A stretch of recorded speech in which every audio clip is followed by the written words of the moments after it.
నమస్తే. ప్రస్తుతం మనతో పాటు సీనియర్ జర్నలిస్ట్ దాము బాలాజీ ఉన్నారు. ఆయనతో మాట్లాడదాం. నమస్తే సార్. నమస్తే. సార్ దుబాయ్‌లో తెలుగు యువ నిర్మాత సెలగం శెట్టి చనిపోయారు. కేదార్ సెలగం శెట్టి. ఆయన కేటీఆర్‌కి ఫ్రెండ్‌గా ఉన్నారు అని జెప్పేసి అంటున్నారు. అండ్ కేటీఆర్‌కి సంబంధించిన వాళ్ళు ఇలా మిస్టీరియస్‌గా చనిపోతున్నారు. దీని వెనక ఏదో ఉంది అని జెప్పేసి సీఎం రేవంత్ రెడ్డి ఒక సంచలన వ్యాఖ్య చేశారు. దీనంతటిని ఎలా చూడొచ్చంటారు? నిన్న యాక్చువల్‌గా కేదార్ మంగళవారం చనిపోయాడు. కేదార్ సెలగం శెట్టి. బట్ నిన్న రేవంత్ రెడ్డి ఒక బాంబు పేల్చాడు. అదేంటంటే కేదార్ కేటీఆర్‌కి సన్నిహితుడు, బిజినెస్ పార్ట్నర్ కూడా.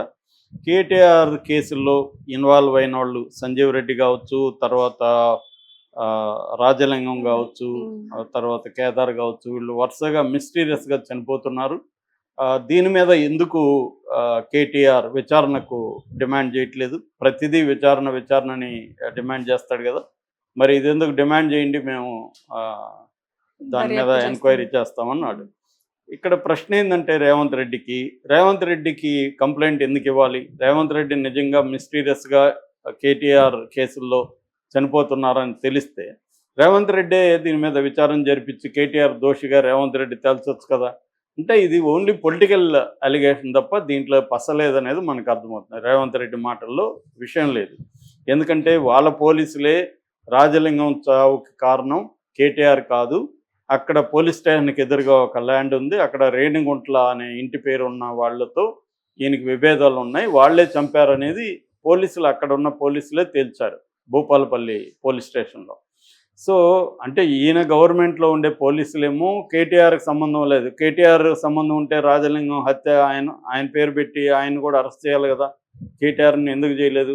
ఎవరో అది ల్యాండ్ ఇష్యూలో చనిపోయిన పోలీసులు ఎందుకు చెప్పారు? దాన్ని రేవంత్ రెడ్డి ఏమో పొలిటికల్గా వాడుకోవడానికి అది చెప్తున్నాడు. ఇక కేదార్ విషయానికి వద్దాం. కేదార్ విషయంలో రెండు అంశాలు ఇప్పుడు బయటకు వచ్చాయి. ఒకటి రేవంత్ రెడ్డి చెప్పిన ఈ అలిగేషను, రెండవది ఇంకా బ్రాడ్గా ప్రజలకి అందని వ్యవహారం ఏంటంటే ఈ కేదార్ అనే వ్యక్తి ఎవరు అనేది ముందుగా మనం కొద్దిగా చెప్పుకుంటే ఆ పాయింట్ నేను ఎక్స్ప్లెయిన్ చేస్తాను. కేదార్ సెలగం శెట్టి 42 ఏళ్ళు ఆయనకి. ఆయన ఒక యంగ్ ప్రొడ్యూసరు. సో ఆయన మన ఎవరు అల్లు అరవింద్, అల్లు అర్జును, బన్నీవాసు, అంటే అల్లు అర్జున్ కాంపౌండ్ అంటారు సినిమా భాషలో, ఆ కాంపౌండ్లో చాలా యాక్టివ్. అట్లాగే విజయ్ దేవరకొండకు కూడా చాలా సన్నిహితుడు అని చెప్తున్నారు. సో ఆయన విజయ్ దేవరకొండ తమ్ముడు ఆనంద దేవరకొండతో గమ్ గమ్ గణేష్ అనే సినిమా ప్రొడ్యూస్ చేశాడు. అలాగే అంతకుముందు మొత్తయ్య అనే ఒక చిన్న సినిమా కూడా ఆయన ప్రొడ్యూస్ చేశాడు. అట్లాగే విజయ్ దేవరకొండ, సుకుమార్ డైరెక్షన్లో విజయ్ దేవరకొండ ప్రాజెక్ట్ ఉందని కూడా ఆ మధ్య వార్తలు వచ్చాయి. దానికి కూడా ఈయన ప్రొడ్యూసర్ అని కూడా చెప్పారు. సో ఇలాగా ఈయన ప్రొడ్యూసర్లతో అల్లు అర్జున్ క్యాంప్లో హీరోలతో చాలా యాక్టివ్గా క్లోజ్గా ఉంటున్నాడు. అయితే ఈయనకి గత కొంతకాలంగా దుబాయ్లో రియల్ ఎస్టేటు, కన్స్ట్రక్షను ఈ రంగాల్లో దుబాయ్లో వ్యాపారాలు చేస్తున్నాడు. అయితే ఈయన ఎప్పుడు ఫస్ట్ టైం పబ్లిక్లో ఈయన పేరు వినబడిందంటే రాడిసన్ హోటల్లో డ్రగ్స్కి పట్టుబడ్డాయి. ఒక పొలిటీషియన్ కొకైన్ పార్టీ ఇచ్చాడని చెప్తున్నారు. ఆ పార్టీలో ఈయన డ్రగ్స్ తీసుకున్నట్టుగా బయటకు వచ్చింది. టెస్ట్లో ఈయన డ్రగ్స్ తీసుకున్నట్టుగా వచ్చింది. దాంతో ఈయన అరెస్ట్ చేశారు. ఈయన బెయిల్ మీద బయటకు వచ్చాడు. అది ఫస్ట్ టైం. అది కూడా రేవంత్ రెడ్డి చెప్పారు, డ్రగ్స్లో కూడా ఆయన పేరు వచ్చింది. అది వాస్తవమే, కేదార్ డ్రగ్స్లో వచ్చాడు. దాని తర్వాత ఏంటంటే ఈయన దుబాయ్లో వ్యాపారాలు చేస్తున్నాడు. దాదాపు 9 కంపెనీలు, కన్స్ట్రక్షన్ కంపెనీలు, ఎంటర్టైన్మెంట్ కంపెనీలకి ఆయన డైరెక్టర్గా కానీ చైర్మన్గా కానీ అక్కడ ఉంటున్నాడు. సో ఇలాంటి వాళ్ళు జనరల్గా ఏం చేస్తారంటే వేరే వాళ్ళ మనీని వీళ్ళు మేనేజ్ చేస్తుంటారు. ఇప్పుడు పొలిటికల్గా కరప్షను ఉండడం కావచ్చు, లేదు మామూలుగా వ్యాపారాలు చేసి ట్యాక్స్ కట్టకుండా ట్యాక్స్ ఎగ్గొట్టిన బ్లాక్ మనీ కావచ్చు, ఇలాంటి మనీని ఎక్కడో చోట ఇన్వెస్ట్ చేయాలి. కాబట్టి ఆ ఇన్వెస్ట్ చేసే వాళ్ళని కొంతమందిని వీళ్ళు చూసుకుంటారు. ఇప్పుడు హీరో ఉన్నాడు, హీరోకు బ్లాక్ మనీ 300 కోట్ల రెమ్యునరేషన్ అన్నారు మొన్న అల్లు అర్జున్కి. అందులో మనకి చెప్తారు కానీ అదంతా అబద్ధం సార్ అంటారుగా. ఇన్కమ్ ట్యాక్స్ వాళ్ళకి 50 కోట్లు 60 కోట్లు చూపిస్తారు. సో ఈ 200 కోట్లు వస్తుంది. అలాగా ఆయన దగ్గర ఒక 500 కోట్లు ఉంది అల్లు అర్జున్ దగ్గర. దాన్ని ఏం చేయాలి? ఇన్వెస్ట్ చేయాలి. ఎక్కడ ఇన్వెస్ట్ చేయాలంటే తన పేరుతో చేయలేము. సో ఎక్కడో బెనామీల్లో రకరకాల రూపాల్లో చేయాలి. ఆ రకరకాల రూపాల్లో చేయడానికి అమెరికా, దుబాయ్ ఇలాంటి ప్లేసులు ఎంచుకుంటారు. దుబాయ్ అనేది ప్రపంచవ్యాప్తంగా ఇలాంటి వాళ్ళకి ఒక స్వర్గధామం లాగా అక్కడ రియల్ ఎస్టేట్ కానీ అన్నీ కానీ పెద్ద ఎత్తున ఉంటుంది.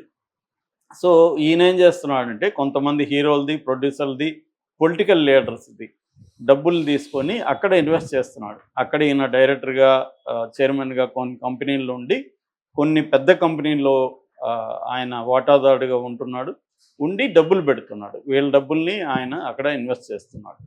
ఇప్పుడు ఏమైంది, ఆయన సడన్గా చనిపోయినాడు. చనిపోయింది కూడా మిస్టీరియస్. రేవంత్ రెడ్డి చెప్పిన ఆ విషయం అయితే కరెక్ట్. ఎందుకంటే ఈయన యాక్చువల్గా ఒక ఫిల్మ్ ఫైనాన్సర్ కొడుకు ప్రీ వెడ్డింగ్ అక్కడ పార్టీలు జరుగుతున్నాయి. ఈ మధ్య డెస్టినేషన్ వెడ్డింగ్ లాగే డెస్టినేషన్ ప్రీ వెడ్డింగ్లు, డెస్టినేషన్ డాష్లు జరుగుతున్నాయి. సో అలాగా వీళ్ళు దుబాయ్లో జరుపుతారనమాట. అలా దుబాయ్లో జరుగుతున్నప్పుడు ఈయన పార్టీకి వెళ్ళాడు. పార్టీలో డ్రగ్స్ తీసుకున్నాడు అనేది ఒక అజంప్షన్. అది నిజమా కాదో తెలియదు. ఎందుకంటే ఈయన డ్రగ్స్ హ్యాబిట్ ఉంది కాబట్టి దుబాయ్లో ఆ పార్టీలో డ్రగ్స్ తీసుకొని ఇంటికి వచ్చాడు, నిద్రపోయాడు, నిద్రలోనే చనిపోయాడు అనేది వార్త. నిజంగా నిద్రలో చనిపోయారా లేకపోతే ఎవరన్నా ఓవర్ డ్రగ్ ఇచ్చి చంపేశారా ఇవన్నీ కూడా తెలియదు. ఎందుకంటే డ్రగ్స్ తీసుకునే బ్యాచ్ల్లో ఒక్కోసారి ఎవడైనా ఒకడు చంపాలనుకున్నా కొద్దిగా డ్రగ్ ఎక్కువ ఇస్తే చాలు కదా, అతను ఓవర్ డోస్ డ్రగ్ చనిపోతారు. ఆ మధ్య నాకు తెలిసి కూడా ఒక బ్యాచ్ ముంబైలో ఒక 8 మంది డ్రగ్స్ తీసుకున్నారు. ఒక అతను 8th ఫ్లోర్ నుంచి దూకి చనిపోయాడు. వీళ్ళు ఏం చెప్తారంటే అతను బాల్కనీ అనుకొని అడుగు పెట్టాడు బయట, అతను పడిపోయాడని వీళ్ళు అంటారు. పోలీసులు ఏమో వీళ్ళే తోసేశారని కేసు పెట్టారు. ఫైనల్గా ఆ కేసు ఏం నిలవలేదు, డబ్బులు ఇచ్చి మేనేజ్ చేసుకున్నారు. సో ఇలాగా డ్రగ్ బ్యాచ్లు చాలామంది చనిపోయే వాళ్ళు ఉంటారు. ఇందులో హత్యలు ఉండొచ్చు, ఓవర్ డోస్ కూడా ఉండొచ్చు. ఏది ఏంటనేది చెప్పలేని ఒక పరిస్థితి అయితే ఉంటుంది. సో ఈయన మొత్తానికి మిస్టీరియస్గా కాజ్ ఆఫ్ డెత్ ఏందనేది కరెక్ట్గా ఎవరికి తెలియదు. అలాగే చనిపోయాడు.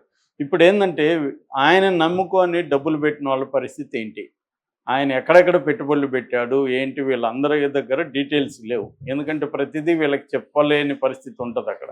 వీళ్ళు కూడా నమ్మేస్తారు. ఒకసారి ఇచ్చినాక వీడు మేనేజ్ చేస్తున్నాడు, ఇస్తున్నాడు, తీసుకుంటున్నాడు అని నమ్మేస్తారు. ఈ మధ్యన నాకు తెలిసి ఒక సిటీలో 400 కోట్లు ఒక అతను మేనేజ్ చేస్తున్న అతను సడన్గా అజ్ఞాతంలోకి వెళ్ళిపోయాడు. అందులో నా ఫ్రెండ్ ఆఫ్ ద ఫ్రెండ్ 8 కోట్లు పెట్టాడు. ఈ 8 కోట్లకి ఏ రకమైన లీగల్ డాక్యుమెంట్స్ లేవు. సో ఈ 8 కోట్లలో మళ్ళీ ఎవరెవరో ఈ ఫ్రెండ్కి ఇచ్చిన వాళ్ళు ఉన్నారు ఈయన నమ్మి. ఇప్పుడు నేనే అనుకోండి, నేను 8 కోట్లు పెట్టానంటే నాకు ఇంకొక 6-7 మంది నా దగ్గర, వాళ్ళకి ఏంటంటే నేనేం చేస్తానో వాళ్ళకి అనవసరం, నా మీద నమ్మకం ఉంది, ఇంట్రెస్ట్ ఇస్తాను, నేను 1.5 రూపీ ఇంట్రెస్ట్ ఇస్తాను.